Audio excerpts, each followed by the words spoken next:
শ্বশুরকে কি আব্বা বলা যাবে? মায়ের সম্পদ কি মেয়েরা পাবেন? পশু মারা যাওয়ার আগ মুহূর্তে জবাই করলে সেটা খাওয়া যাবে কিনা? কারো যদি আলাদা দাঁত লাগানো থাকে মৃত্যুর পর তা খুলে ফেলতে হবে কিনা? গোসলের পানির ছিটা কারো গায়ে পড়লে কি নাপাক হয়ে যাবে? নামাজরত অবস্থায় মেয়েদের চুল খোলা থাকবে নাকি বাঁধা থাকবে? 3 দিন গোসল না করলে কি গোসল ফরজ হয়? ভাইয়ের সামনে বোনের কতটুকু পর্দা করতে হবে? মুসলিম ছেলে মেয়েদের লক্ষ্মী ছেলে বা লক্ষ্মী মেয়ে বলা যাবে কিনা? আল্ট্রাসাউন্ডের মাধ্যমে গর্ভের সন্তান ছেলে না মেয়ে তা জানলে কি গুনাহ হবে? আর বিলম্ব না করে শুরু করি। আপনাদের ইতোমধ্যে যে সমস্ত প্রশ্নগুলো আমাদের কাছে এসে পৌঁছে গেছে সেগুলোর উত্তর দেওয়ার পালা। মিথিলা জান্নাত মিতা, আপনি জানতে চেয়েছেন মায়ের সম্পদ কি মেয়েরা পাবেন?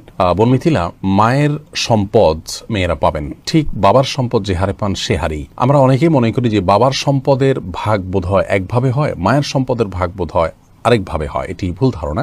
মূলত বাবার সম্পদ ছেলে মেয়েরা যে হারে পান ঠিক মায়ের সম্পদ থেকেও ছেলে মেয়েরা একই হারে পাবেন, কোন প্রকার বেশ কম নেই। এরপরে আব্দুল্লাহ, আপনি প্রশ্ন করেছেন পশু মারা যাওয়ার আগ মুহূর্তে জবাই করলে সেটা খাওয়া যাবে কিনা? উত্তর হলো হ্যাঁ, খাওয়া যাবে। পশু যতক্ষণ পর্যন্ত তার মধ্যে প্রাণ আছে ততক্ষণ পর্যন্ত সেটি জবাই করলে খাওয়া যাবে। কোনো কারণে অ্যাক্সিডেন্ট হলো, পশু এখনো মারা যায়নি কিন্তু কিছুক্ষণ পরেই মারা যাবে মনে হচ্ছে, এই মুহূর্তে জবাই করে দিলে সেটি খাওয়া যাবে। সাইদা জাহান জানতে চেয়েছেন কারো যদি আলাদা দাঁত লাগানো থাকে মৃত্যুর পর তা খুলে ফেলতে হবে কি না?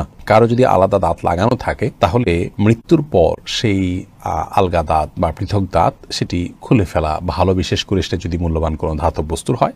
কিন্তু এটি আবশ্যক বা ফরজ ওয়াজিব কোনো বিষয় নয়। বিশেষ করে সাধারণ কোনো নর্মাল যদি কোনো হয় তাহলে সেক্ষেত্রে সেটি খুলে রাখা আবশ্যক নয়। এরপরের প্রশ্ন হলো গোসলের পানির ছিটা কারো গায়ে পড়লে কি নাপাক হয়ে যাবে? উত্তর হলো গোসলের পানির ছিটা, সাধারণ পানির ছিটা যদি কারোর গায়ে গিয়ে পড়ে তাহলে সেটি নাপাক হবে না, তার শরীর নাপাক হবে না, কাপড়ের উপর লাগলে সে কাপড় নাপাক হবে না।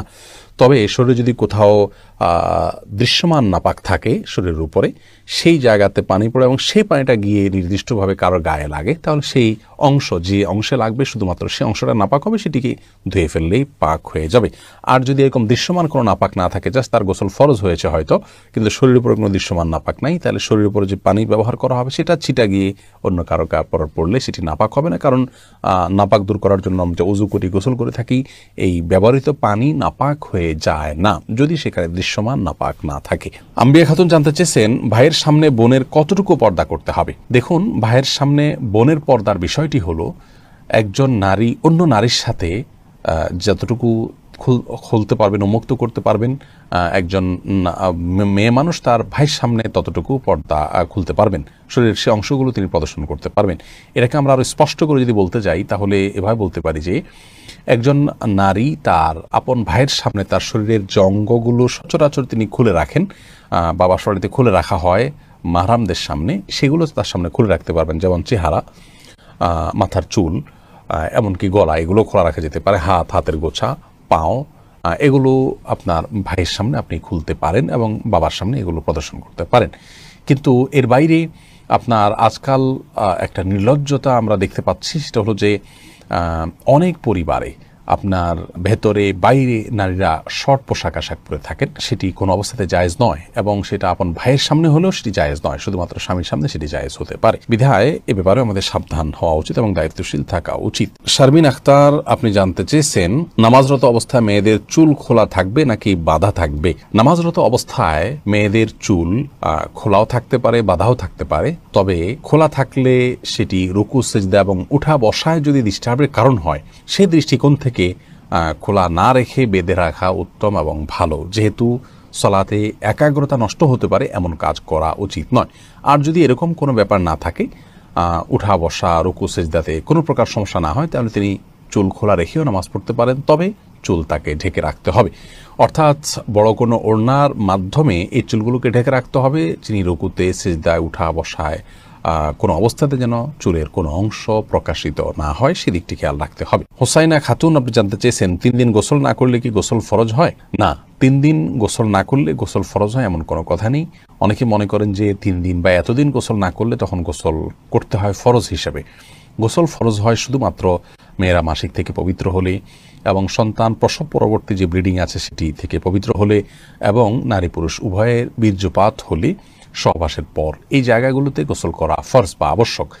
এছাড়া এতদিন গোসল না করলে গোসল আবশ্যক হবে এমন কোনো কথা নেই। কেউ গোসল করা ছাড়া 5 দিন 7 দিন 10 দিনও যদি থাকেন তারপরেও গোসল ফরজ হয় না। তবে হ্যাঁ, এরকম দীর্ঘ সময় গোসল না করে থাকা এটা অনুচিত, কারণ পরিচ্ছন্নতা এটা ঈমানের অংশ, এটা নেকামলের অংশ।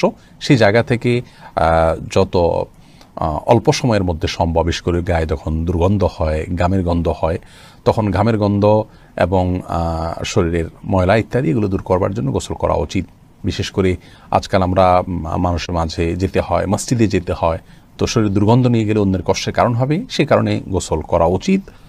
সেটা একদিনে হোক, 2 দিনে হোক, বা যতটুকু সময় সম্ভব। কিন্তু এত সময়ের মধ্যে না করলে গোসল করা ফরজ হয়ে যায় এমন কোনো কথা নেই। এরপরে জেন্টেলম্যান আইডি থেকে আপনি জানতে চেয়েছেন, মুসলিম ছেলে মেয়েদের লক্ষ্মী ছেলে বা লক্ষ্মী মেয়ে বলা যাবে কি না? না ভাই, এভাবে বলা উচিত নয়। আমরা অনেক সময় নিজের সন্তানদেরকে স্নেহ করে ভালোবেসে লক্ষ্মী বলি, অনেক সময় স্বামী স্ত্রী একে অন্যকে বলেন।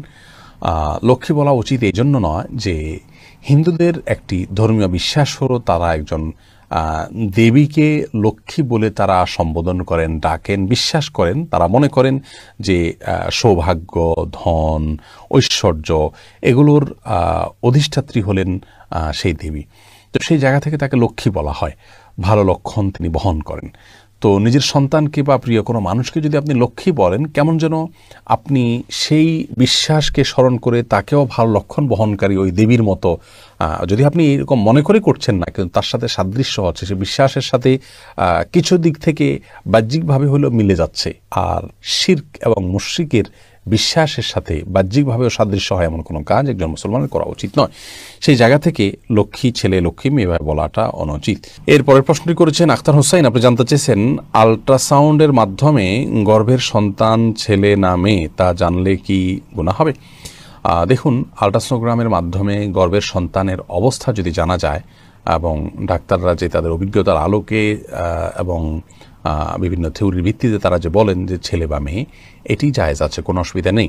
আল্লাহ রাব্বুল আলামিন যে বলেছেন গর্ভে কি আছে সেটি আল্লাহ ছাড়া কেউ জানেন না, এর মাধ্যমে এটি মূলত এই পর্যায়ের কথা আল্লাহ তাআলা বলেননি। তার মানে কোন সময় গর্ভে কি যাচ্ছে না যাচ্ছে এবং কোন বীর্যে, কোন শুক্রাণুতে কি সন্তান আছে না আছে সেটি আল্লাহ ছাড়া কেউ জানেন না। আল্ট্রাসোনোগ্রামের মাধ্যমে সাধারণত ডাক্তারগণ একটা পিরিয়ড পার হওয়ার পর, একটা সময়ে পৌঁছার পর, কয়েক মাস পর সেটি বলতে পারেন। অতএব সেটা একটা অনুমান, সেটা একটা ধারণা, তারা যা দেখেন সে অনুযায়ী তারা বলে থাকেন। অতএব কারোর দেখা জিনিস কেউ বললে সেটাকে বিশ্বাস করা যেতে পারে এবং সেটা গ্রহণ করলে বা সেটা তাদের কাছে জানতে চাইলে এটি গায়েবের প্রতি বিশ্বাসের শামিল হবে না, এটা জায়েজ হবে ইনশাআল্লাহ। বদির আলম, আপনি জানতে চেয়েছেন, শ্বশুরকে কি আব্বা বলা যাবে আর তার সাথে কতটুকু পর্দা করতে হবে?